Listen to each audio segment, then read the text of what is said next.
This is TWiT. Google has decided, we're going to throw in the towel and we're going to settle. In 2020, they were sued. You may remember this because the so-called incognito mode really wasn't privacy forward. Google said, you should have known that. We had a little disclaimer saying everybody could see what you're doing anyway. Why didn't you know that? Which they did. They did. Yeah. We made fun of it at the time. Yeah.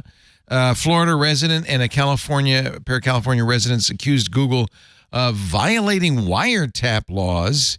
They also said the sites used Google Analytics or Ad Manager to collect information from the browser, even in incognito mode, including web page content, device data, and IP address. The plaintiffs also accused Google of taking Chrome users' private browsing activity and then associating it with their already existing profiles. In other words, you were far from incognito. Google says, wait a minute, we put a warning in there that said your activity could still be visible to the websites you visit.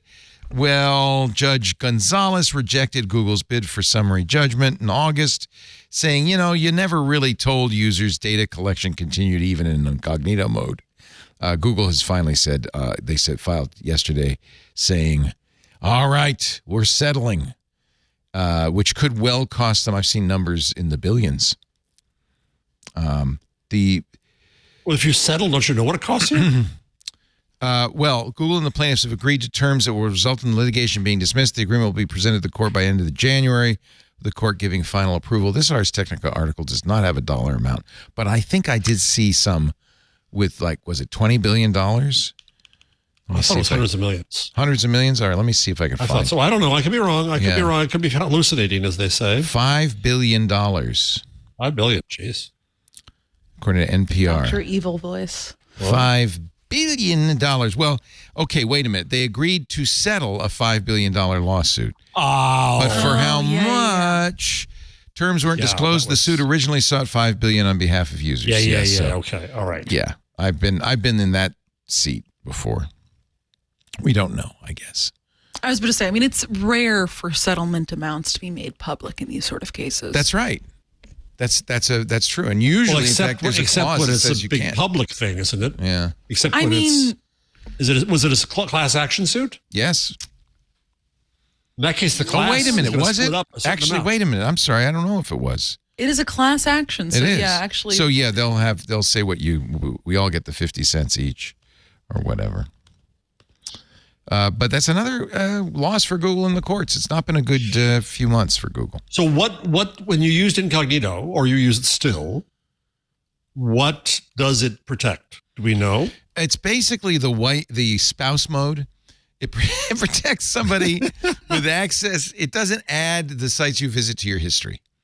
It prevents somebody in your home from going to your browser and looking at what you looked at. It does not, in fact, in any other way hide what you do. So I think there was some merit in this. And by the way, that's true of all private browsing modes, I think. Let's see. Here's what Firefox says. This is in there, what they don't call it incognito, they call it private browsing. I'm in a private browsing window. It says Firefox clears your search and browsing history when you close all private windows, but this doesn't make you anonymous. It only basically clears your history, is what it really does. So Google says it won't save your browsing history, cookies, and site data, information entered in forms. Your activity might still be visible to websites you visit, your employer or school. Everyone. Your internet service provider, certainly. That's always been there, though, I think. Google's always had the disclaimer, just as Firefox had. But the name, it's like Tesla's autopilot.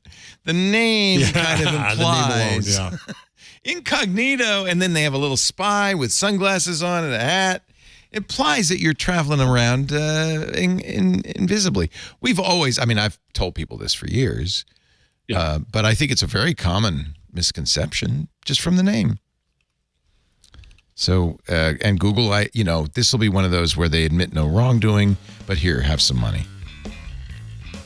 That money will ultimately end up being $7 per person. Oh, if that. I think the lawyers are the only people who get rich on this. Yeah. Hey, I'm Rod Pyle, editor-in-chief of Ad Astra Magazine, and each week I join with my co-host to bring you This Week in Space, the latest and greatest news from the final frontier. We talk to NASA chiefs, space scientists, engineers, educators, and artists, and sometimes we just shoot the breeze over what's hot and what's not in space, books, and TV. And we do it all for you, our fellow true believers. So whether you're an armchair adventurer or waiting for your turn to grab a slot in Elon's Mars rocket, join us on This Week in Space and be part of the greatest adventure of all time.